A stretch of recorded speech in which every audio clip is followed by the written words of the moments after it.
All right. So my example of category creation that I'm going to talk about is 5-hour energy. So in this case, we're talking about like a B2C product thing, right? So it's and to explain 5-hour energy for anyone who doesn't know what it is, they currently today own 90% or more market share of the energy shot market. So not the energy drink market, not to be confused, the energy shot market. And so I really like this example because it's a cool example of creating a subcategory to win in a really competitive market. And what I really like about the 5-hour energy, it's a really cool example of how you can play a different game in an already established market, one where you can actually win. So the founder is this guy named Manoj Bhargava, if I got his name right. Born in India, he moved to the US when he was 14. He was in Princeton for 1 year, then he dropped out and he was a monk for 12 years in India. He had a successful exit from one company, but in 2003, he was at a natural products trade show, and there was a booth that had like a large 16-ounce drink that was like a productivity booster. And so he tried it, and he was like, had tons of energy for the next like 6 hours, and he thought, this is pretty cool. I could sell this. And so for the next year, he developed a product and launched it in 2004. And at the time, right, he essentially was launching an energy drink, but it was different. And so at the time, it's energy drinks was still 2004, relatively new market. But if you were looking for an energy boost throughout the day, right, there was Red Bull. You also just had sugary drinks from Coke and Pepsi. You also had coffee, right? A lot of options out there. And for him also, when you're thinking about this crowded market, he's not only competing for mind share, he's actually competing for like literal space on a shelf in a fridge, right? So when you're thinking about a gas station, you're thinking about a convenience store, you're thinking about a Walmart or whatever, there is fridge space that you have to compete with. And all these companies have a lot of money to make sure they get that space. And so instead of competing at their game, he ended up creating a new category and completed a completely different game. And so the first thing that he did well, and anyone thinking about a category, creating a category now is there an underserved segment of the market with the current options that are out there today? And so when he looked at the likes of Red Bull, sugary drinks, things like that, he was able to identify a couple of underserved markets, right? So like Red Bull was, obviously they're targeting people who are like athletes, extreme athletes. A lot of their advertising is there, a younger generation. But in the meantime, he also had people who, one, weren't necessarily looking for a drink. They weren't looking necessarily for something that's cold and refreshing, something that was a lot to drink that you might have to, go to the bathroom for later, right? They wanted people who wanted an energy boost, right? And that was basically it. And so the couple of their early markets were things like truck drivers, office professionals, people who are finance folks, like people who just needed a boost of energy. But for example, if you're a truck driver, you don't want to have to stop 10 miles down the road or, whatever, 100 miles down the road to actually have to go and pee because you had a bunch of liquid. And so really trying to identify key market segments that weren't really being served or looking for something different from the options that were out there. Okay.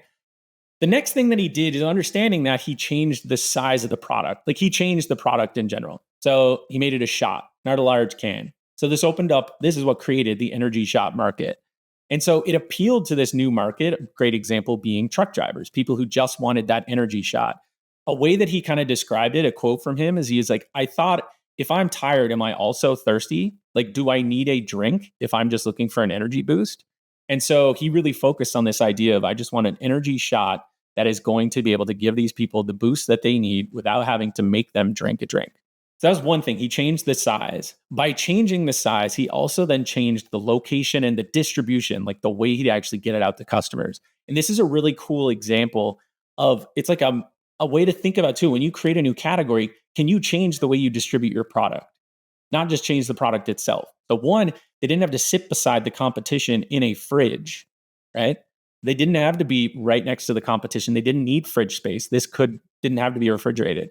And because of that too, they were able to be more front and center for buyers. They were able to go on cash registers. They were able to go in the checkout aisle at a place like Walmart. So it's very top of mind. They were able to drive like impulse purchases more because it was right front and center for people. The other thing that they did well with energy shots is they're saying, it's healthier. Now that could be very much debatable, but because it's not a large drink, obviously it seems like you're drinking less. On the bottle, the early bottle really focused on hours of energy, sugar-free, 4 calories. And so you're getting people who are like, I don't want to go out and get a Red Bull that's packed with sugar, or I don't want to get a Coke or a Pepsi. It might give me energy, but it's It's not great for health.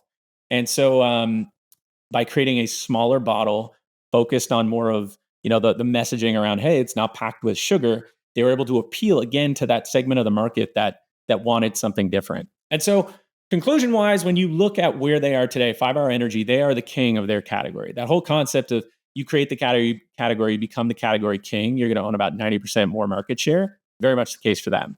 In 2022, they had 980 million in sales. And the second biggest competitor, this company at the time, a product called Stacker, I think, they had 27 million in sales. So they own the energy shot market. And even Red Bull, and I think Coke or Pepsi came out with their own energy shot versions as well. All of those failed and they're no longer around. So a very cool example, and why I really like this one, is it kind of is really highlighting this idea of there can be a competitive market and you could find a subcategory, right? Or you can play a different game that allows you to create a different product that meets a very specific segment of that market.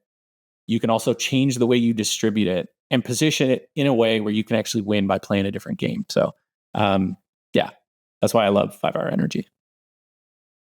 That the distribution piece, I think, is so key. I feel like we could probably dig in to find like other, probably like non-software examples, but just like other probably like physical or like B2C examples where like it just like change the way that they approach giving people the product or where they like actually pick it up or how they buy it. That's like a big key in creating a category.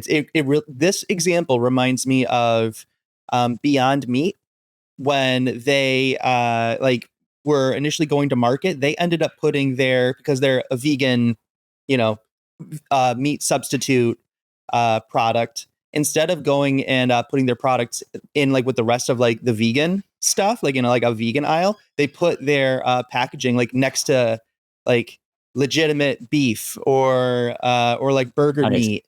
And so like they weren't trying to appeal to like people looking for like a vegan alternative. They were trying to appeal to regular like meat eaters. And so they found a lot of success that way too. And so that kind of reminded me of that, like how 5-Hour Energy, they're not even like with the other energy drink products.